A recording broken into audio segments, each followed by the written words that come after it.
Meus irmãos em Cristo, amados irmãos, amigos e alunos, seminaristas espalhados pela face da terra, estamos de volta. É nossa quinta aula agora, matéria arqueologia bíblica. Já falamos que a arqueologia é aquela ciência, né, que estuda as civilizações antigas, o passado, as coisas antigas, para trazer à lume evidências sobre todos os fatos daquele tempo para nós hoje. De que ponto a arqueologia coopera para a elucidação da Bíblia, né? Para auxiliar, é uma ciência auxiliar do estudo bíblico. Não é a Bíblia que vai beber na arqueologia, a arqueologia que vai beber na Bíblia. Porque a Bíblia é um documento arqueológico, né? Escritos de mais de 4.000 anos atrás, né? Nós temos um grande escrito antigo que é o Código de Hammurabi, lá de 2000 e pouco antes de Cristo, quase na idade de Abraão, né? Mas a Bíblia é um documento arqueológico importantíssimo. E nós continuamos falando para todos para adquirir a Bíblia arqueológica, da editora Vida. Aqui eu tenho ela só, a parte arqueológica, né? Sem os textos, sem os capítulos e versículos. Tudo que foi colocado de arqueologia ali, eu destaquei e coloquei aqui. Deve ter umas 500 páginas aqui. Se alguém se interessar, é só comunicar conosco, nós podemos enviar para você, pagará só o preço aí do custo da encadernação e das folhas de xerox. Nossa aula de hoje vamos trabalhar com 3 documentos antigos muito famosos, que é o Épico de Atarses, o Enuma-Elixe e a Epopeia de Gilgamesh. 3 documentos que vão dar detalhes importantíssimos sobre os Gênesis, né? Começando pelo Épico de Atrahasis. É o Gênesis babilônico. Vamos falar Atrahasis ou Atarses. É um tablete de 1.200 linhas do século 17 a.C.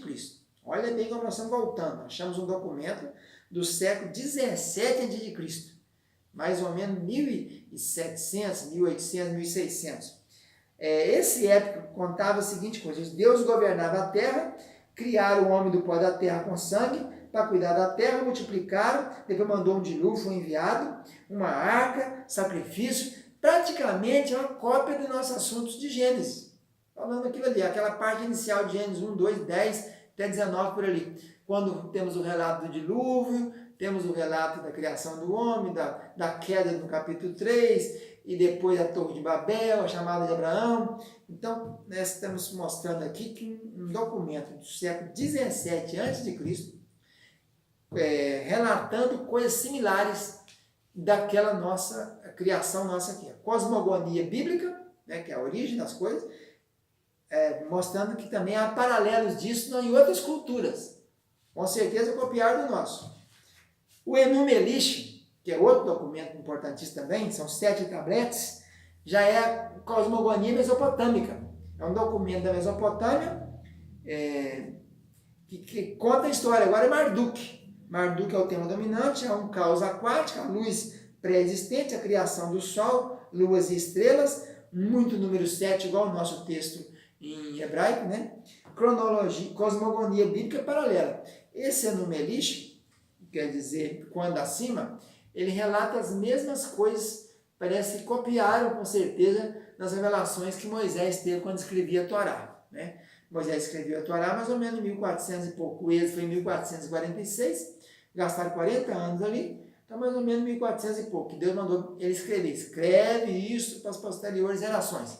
E foi tudo revelado a Moisés, que ele escreveu nesses 5 livros, terminando em Deuteronômio, exceto a parte final, que cremos que foi Josué que escreveu, porque trata da morte de Moisés, né? Então, Enuma-Elixe, e o último épico de Gilgamesh, a Epopeia de Gilgamesh. Ela é de 2.600 anos antes de Cristo. Olha aí, bem, né? 2.600 anos antes de Cristo. Ela é o dilúvio mesopotâmico.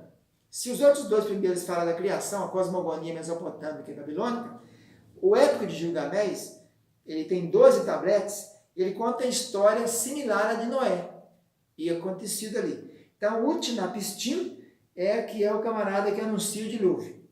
E o Deus Criador Ea manda fazer um barco.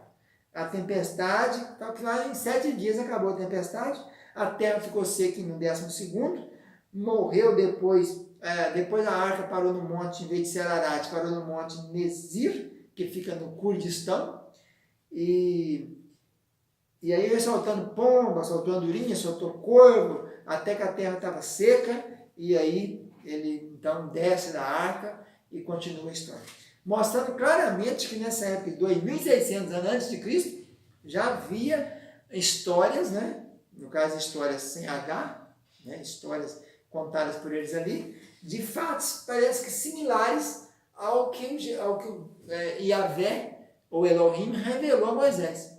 Então, esses três documentos são muito importantes para o estudo da arqueologia, para mostrar que tinha fundamentação. Essa ideia, eles copiaram do Deus Elohim, Deus Yahvé, da Bíblia, né? Com certeza, a civilização babilônica, mesopotâmica e ninivita, copiaram porque os dados são similares, né? O modus operandi do texto, a maneira de se contar a história é a mesma. E olha que os documentos são antigos. O épico de Gilgamesh é 2600 anos antes de Cristo. E o épico de Atrases é de século 17.